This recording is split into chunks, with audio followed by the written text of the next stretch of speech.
the Speakmans today about your summer fears. And the first one is quite unusual, but not for you guys, you say. No, we have heard of this quite a few times. OK, let's talk to Maria. Good morning, Maria. Hi, Maria. Good morning, everyone. Nice to speak to you. Lovely to speak to you. Good morning. What's your question? So I've got a problem with I found really scary. I can't buy them for my granddaughter because I can't bear the thought of her putting the stick in her mouth, and I just can't look at anybody that puts a stick. Yeah.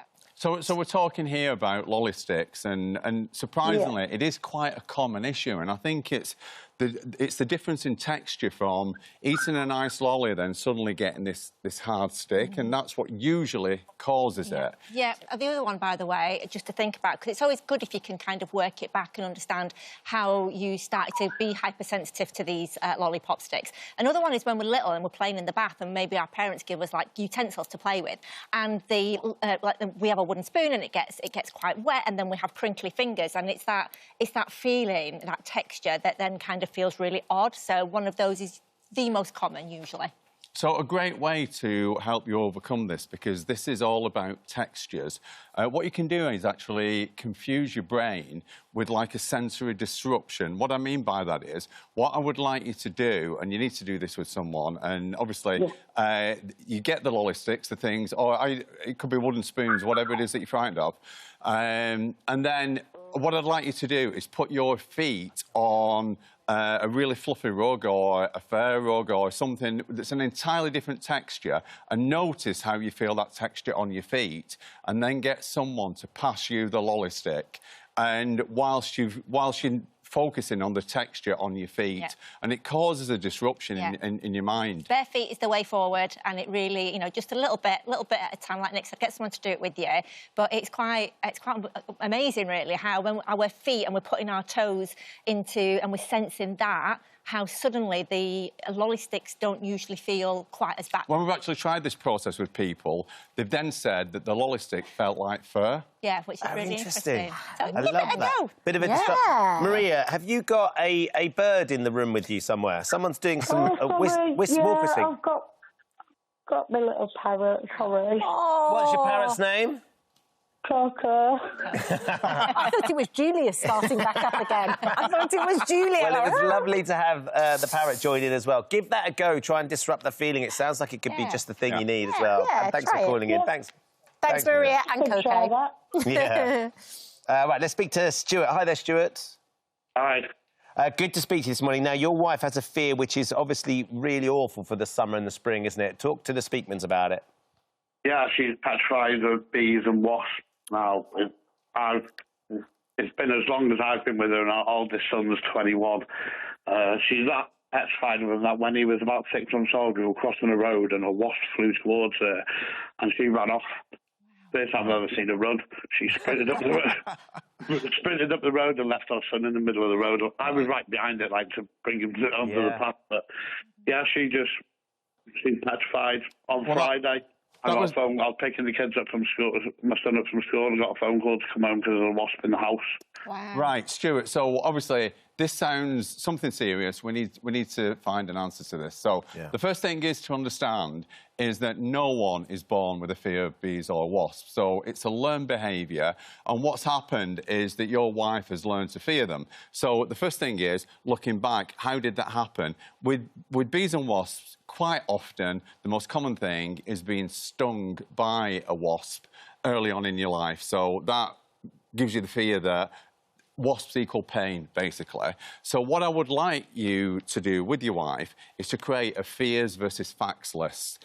And what you're looking for that is you're looking to put things into perspective in the fact, how old is your wife? How many times has she had a bad experience with a wasp? And this might be because she was stung when she was younger.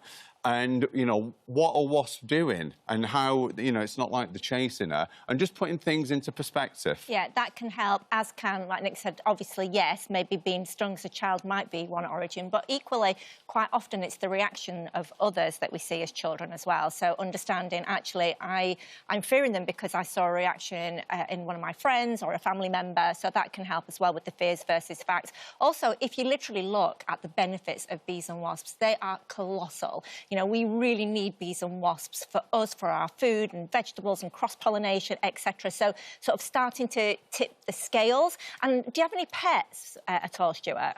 Yeah, I've got 3 dogs. Ah, brilliant. OK, so that's also a good thing to sort of ask your wife to consider because, you know, does she fear the dogs? And if not, why not? And understanding that bees and wasps are actually, and, you know, I know they're an insect, but like the dogs, they wouldn't actually go for you necessarily unless they felt that they were in some sort of threat.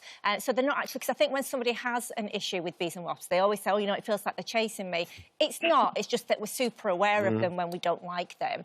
So the fact that she likes dogs because they've never done anything to her is likely what she will say, then I'd like her to kind of just start to put that process in with bees and wasps as well. So I hope that helps, Stuart. OK, thanks. Yeah, we'll give it a go. Yeah, fingers crossed. Thanks, Stuart. Thank you. This next one is from Beryl. She says, my summer fear is thunderstorms. I have had this fear all my life. Luckily, we didn't get any yesterday where I live. I got them, did you? Yeah. Hailstones. Yeah.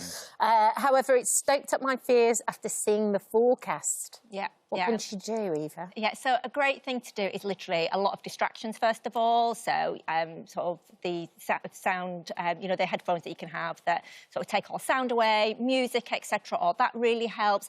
Try some breathing techniques throughout. I know it's difficult, but if you actually do some sighing throughout, I've spoken about this before, that when we sigh, it really helps us to, it forces us to release these sort of relaxing alpha waves in the brain, like when we're doing mindfulness and yoga and meditation, that kind of thing, that can really help as well. And this is a little bit humorous, but it might make you smile. But what I'd like you to understand about thunder is that it's actually the expansion of air, and that's what's creating that sort of bang sound as it travels down the path of lightning. Now, do you remember when you were at school and people used to put their hand under their armpit?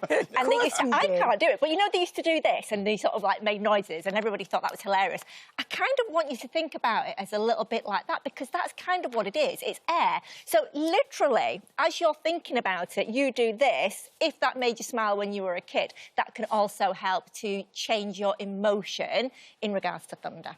Is it a little bit like, Nick, you know when we talk about animals on fireworks night, we have lots of pet psychologists come in and say, just play some fireworks sounds quite quietly in the back and get the dogs and the cats sort of acclimatised to the sound. So when eventually it's fireworks night, they've had them at a low level and you've slowly brought it's that sort of thing. Yeah, very much so, because it's gradual exposure. But also, if you can look at the same thing and you can bring laughter in it somewhere, like Eva just said, laughter changes everything. It dilutes that fear. Yeah, absolutely. You're right. Thank you, guys. That's brilliant. Lovely to see you. Thank you.